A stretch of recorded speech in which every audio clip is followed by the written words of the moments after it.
Z का अगला important question हम देखने जाएंगे। तो दूसरा प्रश्न, भारत के विदेशी व्यापार को वर्धित यानी बूस्ट करने के लिए भारतीय सरकार द्वारा स्थापित किए गए संस्थागत ढांचों पर एक विस्तृत टिप्पणी लिखिए। Write a detail note on institutional structure set up by the Indian government to boost India's foreign trade. तो भारत का विदेशी व्यापार को कैसे बढ़ाया जा सकता है, उस पर हमें टिप्पणी करनी है।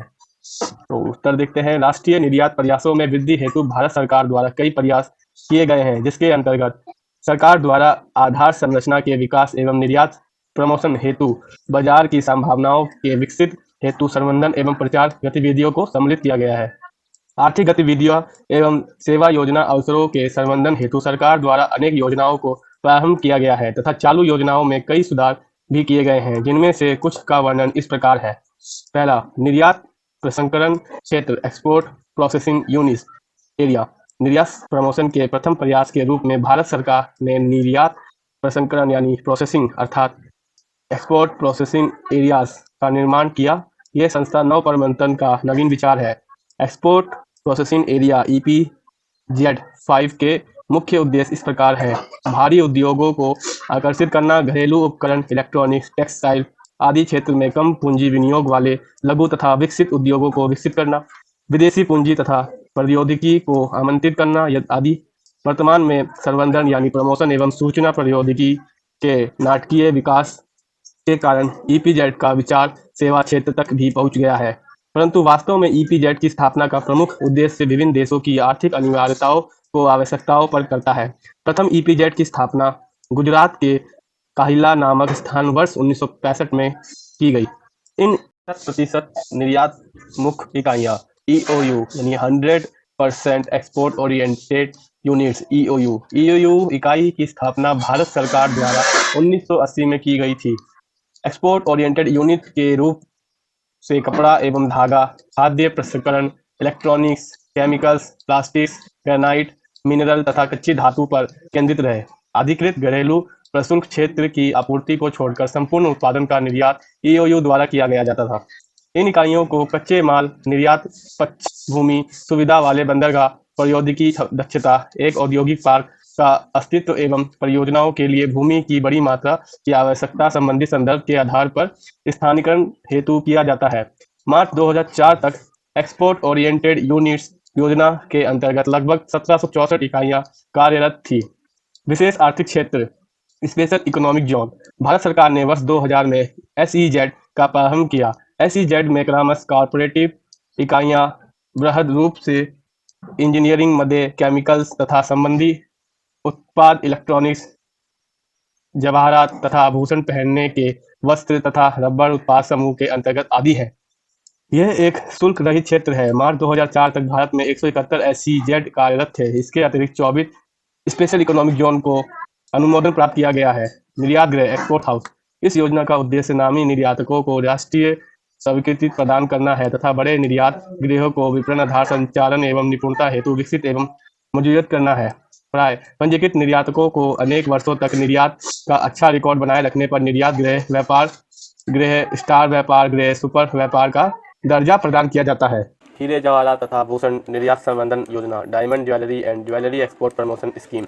इस योजना के अंतर्गत इस क्षेत्र के निर्यातक लाइसेंस प्रदान करने वाली सत्ता से रिलेशनशिपमेंट लाइसेंस एवं डायमंड इम्पोर्टेंस लाइसेंस प्राप्त करके अपने प्रयोग में लाने वाली मदों का आयात कर सकते हैं। इसी प्रकार सोना, चांदी, प्लैटिनम, कच्चे जवाहरात, अर्ध दुर्लभ पत्थर, सिंथेटिक पत्थर, बिना प्रसंस्करण के मोती आदि के निर्यातक इन मदों का आयात निर्धारित कार्यविधि के अनुसार कर सकते हैं।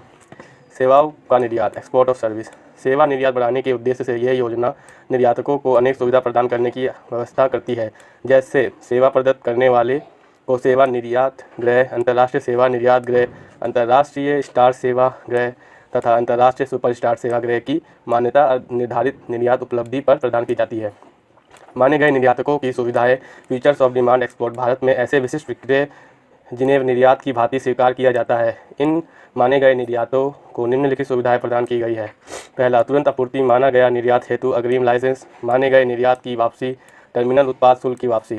निर्यात संवर्धन पूंजी माल योजना, export promotion capital good scheme, EPCG software system सहित नए पूंजी माल को EPCG योजना के अंतर्गत आयातित किया जा सकता है। इस योजना के अंतर्गत फिक्चर्स, ड्राइज, मोलहस तथा स्पेयर्स आदि शामिल है।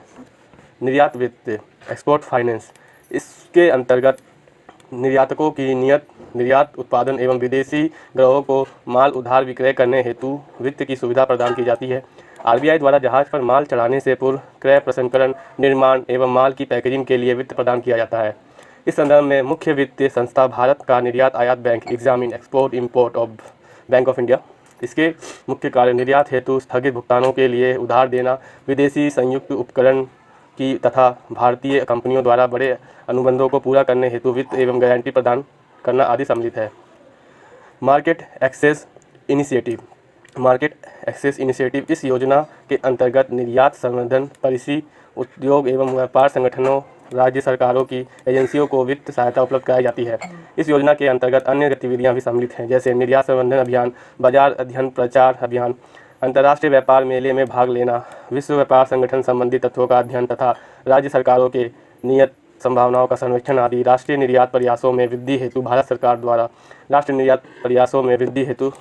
द्वारा प्रारंभ की गई कुछ अन्य योजनाएं एवं रणनीतियां हैं।